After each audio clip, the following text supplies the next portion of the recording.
আচ্ছা দেখো, আমরা নর্মালি যদি একটা ভেরিয়েবল নেই, ধরো আমরা তিনটি সংখ্যার যোগফল নির্ণয় করব, ঠিক আছে?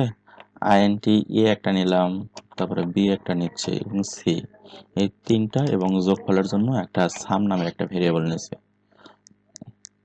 এই এখন আমরা যোগ করব, যেমন এ ইকুয়াল টু রাখলাম 10, তারপরে বি ইকুয়াল টু রাখতেছি 5 এবং সি ইকুয়াল টু রাখলাম 20। এখন সাম ইকুয়াল টু আমরা নিচ্ছি যে A plus B plus C. এখন এই মানটাকে যদি আমরা প্রিন্ট করতে চাই, তাহলে printf percentage D comma S U sum. এটা একদম সিম্পল একটা প্রোগ্রাম, ঠিক আছে? দেখো আমরা রান করতেছি, রান করলে কি পাবো?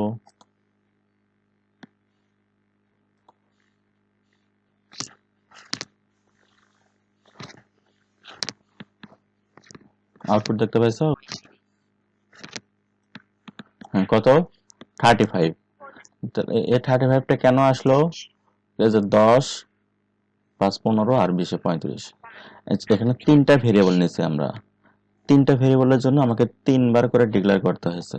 এটা যদি আমরা স্ক্যান করতে চাইতাম এই মানগুলো, যে আমরা ইউজারের কাছ থেকে তথ্যগুলো নেব, তাহলে কি করতে পারি আমরা, যে printf enter three numbers, enter টিএইচ আর থ্রি নাম্বারস,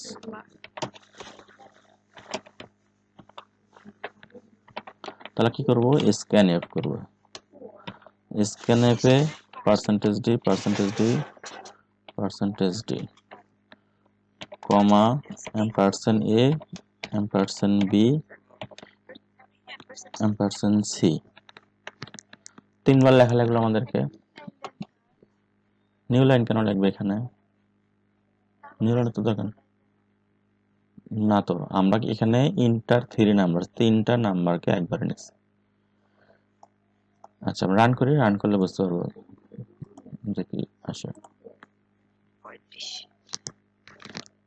35 না, এবার ডাইনামিক্যালি আসবে। এই যে ইন্টার থ্রি নাম্বারস, আমি যে যে নাম্বার দেবো, ধরো আমি দিচ্ছি 50, এই যে 60, এই যে 70, কত আসলো? 180। হ্যাঁ, তো এই জায়গায় প্রিন্টএফটা আমরা একটু সুন্দর করে দিই, এখানে লিখি সাম ইজ পার্সেন্টেজ ডি, আর এখানে একটা নিউ লাইন দেই, নিউ লাইন দিলে তাহলে নিচে দেখা হবে। এবার দেখেন 10 20 30, সাম ইজ কত? 60, তিনটা ক্ষেত্রে দেখাচ্ছে। আচ্ছা এই কাজটা যদি তিনটা ভেরিয়েবলের ক্ষেত্রে না করে নিয়ে আমরা যদি 10টা ভেরিয়েবলের ক্ষেত্রে, তাহলে কি ঘটনা ঘটবে? A B C D E F G H I J, 10টা ভেরিয়েবল নিলাম, A B C D E F G H I J, তাহলে এইখানে এটাও আমাদের 10টা করা লাগবে। হুম, 10টা, 6টা, 9টা, 10টা।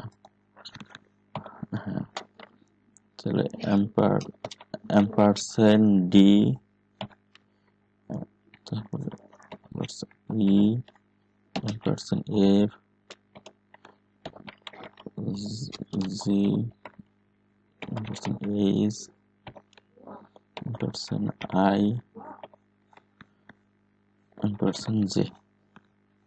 তাহলে A B C D E F G H I J, 10টা আমরা নিয়েছি। তো 10টা নিলে এইখানেও আমাদের 10 বার করা লাগবে না? Plus A B C D plus E F F G H I J, A B C D E F G H I J, 10টা। তাহলে দেখো এখানকার আমার ঝামেলাটা কি হলো, এখানে আমরা 10 বার পার্সেন্টেজ ইউজ করছি এবং এইখানে ভেরিয়েবলটাও নিচ্ছি 10টা, 10 বার স্ক্যান করার, হ্যাঁ 10টা এম্পারসেন্ট করে নিতে হয়েছে। আচ্ছা এখানে সামের মধ্যে যোগফলের ক্ষেত্রে এখানেও আমরা এই কাজটা 10 বার করছি। ঠিক আছে। এখন যদি প্রোগ্রামটা রান করি, 10টা ভেরিয়েবল নেবে, 10, 20, 30, 40, 50, 60, 70, 80, 90, 100। এই 10 বার দেওয়ার পরে যদি আমরা ইন্টার চাপ দিচ্ছি, সাম ইকুয়াল টু 550। ঠিক আছে। আচ্ছা, এইখানে ঝামেলাটা কি হয়েছে দেখো, ভেরিয়েবলটা আমাদেরকে 10টা ভেরিয়েবল ডিক্লেয়ার করতে হয়েছে। স্ক্যানএপের মধ্যে পার্সেন্টেজ ডি 10 বার নেওয়া লাগছে, এখানে অ্যাম্পারসেন্ট এ এটাও 10 বার নেওয়া লাগছে। তারপরে এ প্লাস বি প্লাস সি এগুলোও 10টা নেওয়া লাগছে। এগুলো একটা বোরিং টাইপের। যদি আমরা 100টা ভেরিয়েবল নিয়ে কাজ করতাম তাহলে 100 বার আমাদের এগুলো লেখা লাগতো। তাহলে কয়টা 100 হইতো, এখানে 100টা, এখানে 100টা, 200, এখানে 100, 300, এখানে 100, 400। একই কাজে 4 বার করে দেখবেন 400 বার হয়ে যাচ্ছে, যেটা অনেক সময় সাপেক্ষ ব্যাপার। এই কাজগুলোকে সহজ করার জন্য আমরা অ্যারে ব্যবহার করে থাকি। তা এই 10টা সংখ্যার প্রোগ্রাম নির্ণয়ের জন্য আমরা অ্যারে কিভাবে ব্যবহার করবো সেটা একটু দেখি। তাহলে নতুন আরেকটা ফাইল নেই, আমি এটার নাম দেই array2.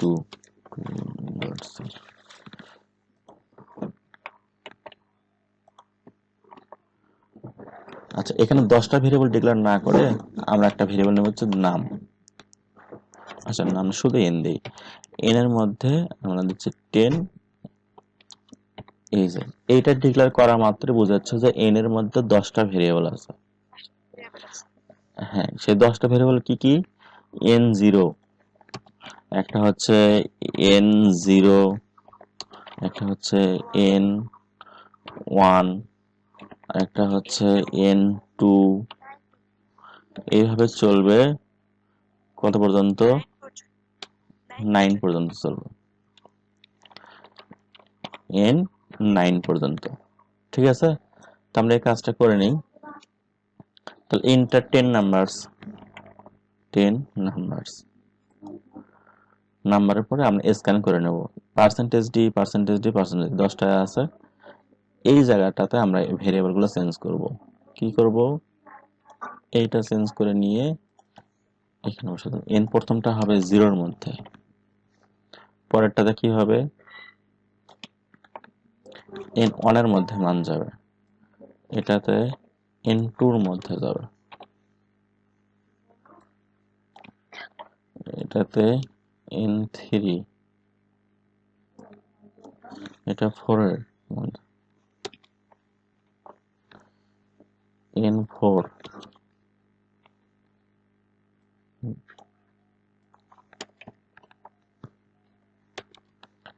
5,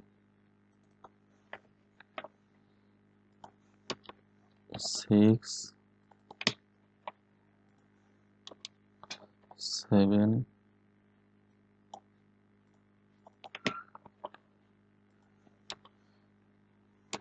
8,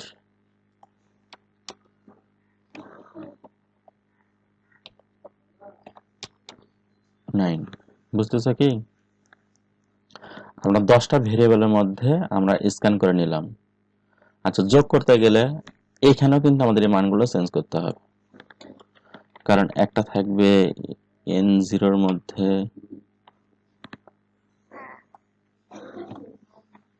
একটা থাকবে n0 এর মধ্যে, তারপরে প্লাস n1 এর মধ্যে, তারপরে থাকবে 2,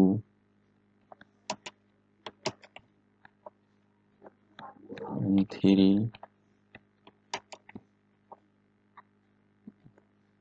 4,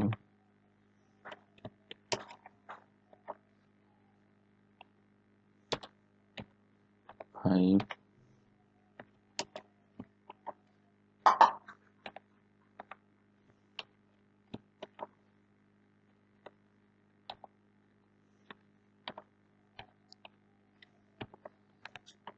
7, 8, 9, 8, তারপরে হচ্ছে 9। এই 10টা 0 থেকে শুরু করে 9 পর্যন্ত। এখন প্রোগ্রামটা আমরা রান করে দেখি।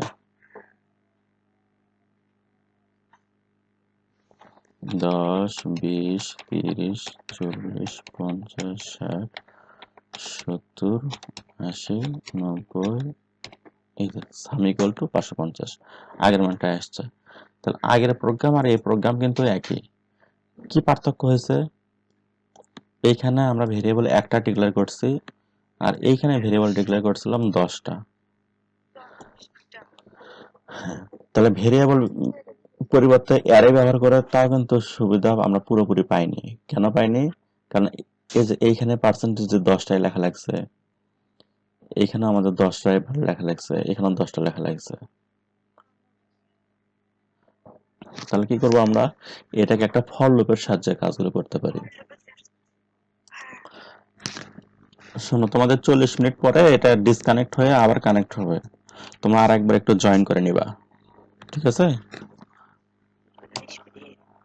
হ্যাঁ, 40 মিনিট পরে এটা অটো ডিসকানেক্ট হবে। হ্যাঁ, ডিসকানেক্ট হলে তারপর আবার জয়েন করবে, আরো 9 মিনিট সময় আছে।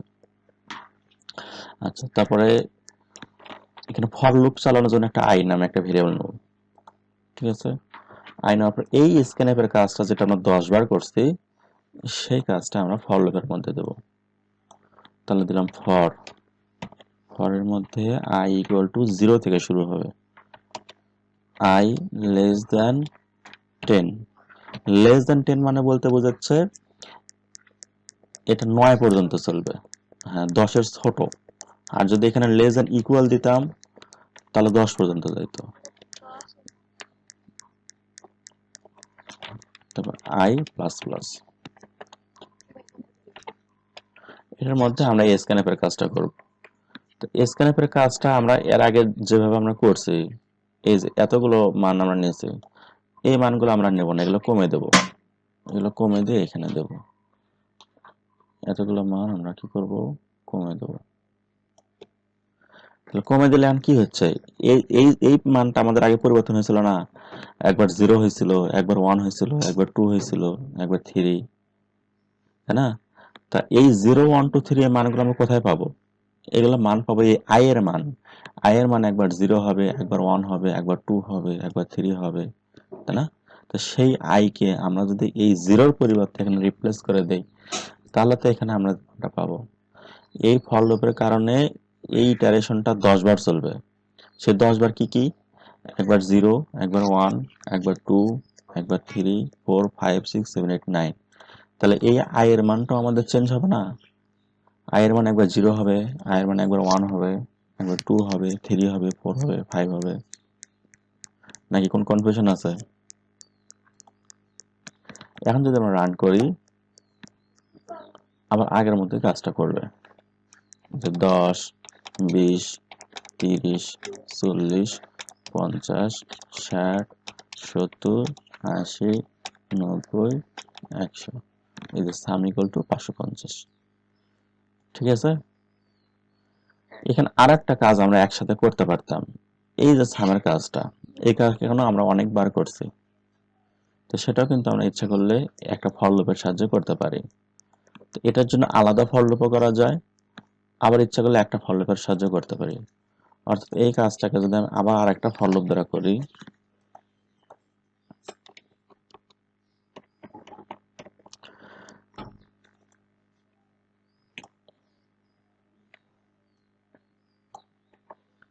তাহলে সাম ইকুয়াল টু এই মানটা তো রাখবো না, তাহলে কি করব? সাম প্লাস ইন আই এর মানটা পাস করে দেব। তো সামের ইনিশিয়াল ভ্যালুটা তাহলে 0 করে দেই আমরা, কারণ সামের মধ্যে শুরুতে 0 মান ছিল। এখন কিন্তু আমাদের কাজটা হবে, ঠিক আছে?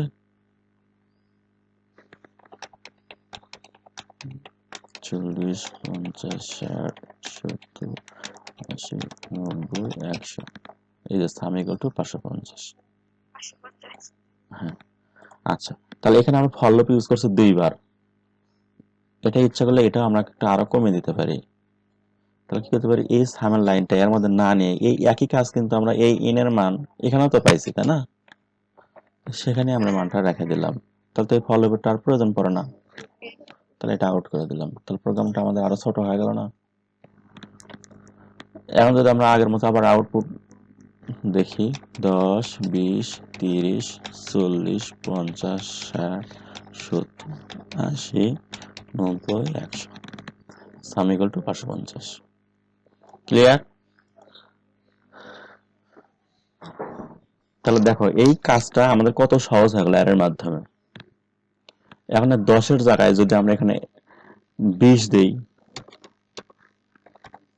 তাহলে এই অ্যারেটা আমাদের মানে লুপটা আমাদের 20 পর্যন্ত চালানো লাগবে। তাহলে 20টা সংখ্যার যোগফল নির্ণয় করতে পারবো। 10, 20, 30, 40, 50, 60, 70, 80, 90, 100, 10, 120, 130, 140, 150, 160, 170, 180, 190, 200। এই যে সাম ইকুয়াল টু 2100। তাহলে কাজটা সহজ না এর মাধ্যমে? লিমন দেখা দেখি করেছো না?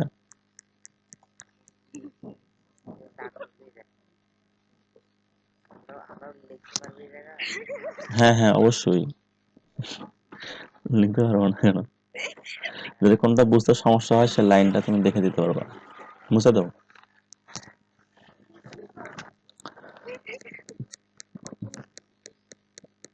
আচ্ছা তাহলে এই কাজটা কিন্তু ইজিলি আমরা করতে পারি, এটা আরো সুন্দরভাবে করতে পারি। এই যে ইন্টার 10 নাম্বার নিছিলাম না, এই প্রিন্টফের কাজটা কিন্তু আমরা ফর লুপের মধ্যে রেখে দিতে পারি। কিভাবে রেখে দিতে পারি? এদের ভিতরে আসলাম, ইন্টার 10 নাম্বার না, ইন্টার নাম্বার 1, নাম্বার 2, এনইউএম নাম্বার, আচ্ছা ইন্টার নাম্বার দিলাম। 20-এর পরিবর্তে অল্প করে দিই, কারণ বারবার বেশি ইনপুট দেওয়া লাগতেছে, বুঝলেই হলো।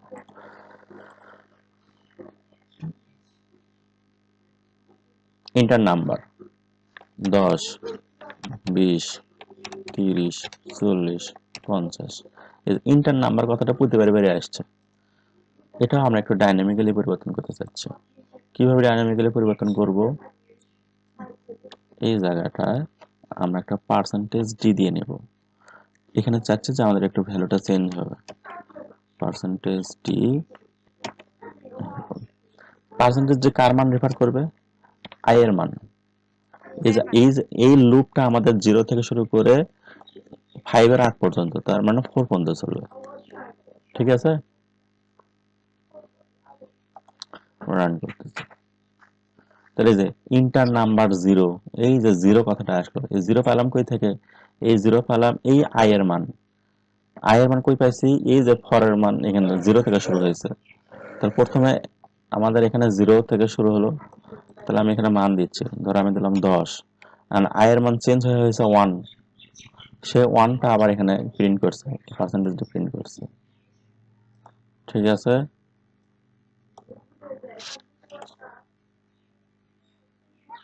আচ্ছা তাহলে এখানে আই এর মানটা আমরা কি করতে পারি? 0 এর সাথে একটা +1 করে যদি দেই, তাহলে আমরা পূর্ণাঙ্গ মানটা পাবো। ঠিক আছে, এবার যদি আমরা রান করি,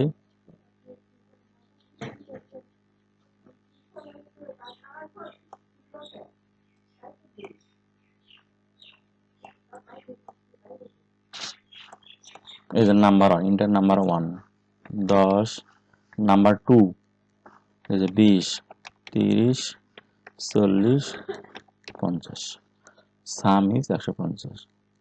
এখন আমাদের দেখতে সুবিধা হলো না? এটা হচ্ছে অ্যারের মূল কাজ। আচ্ছা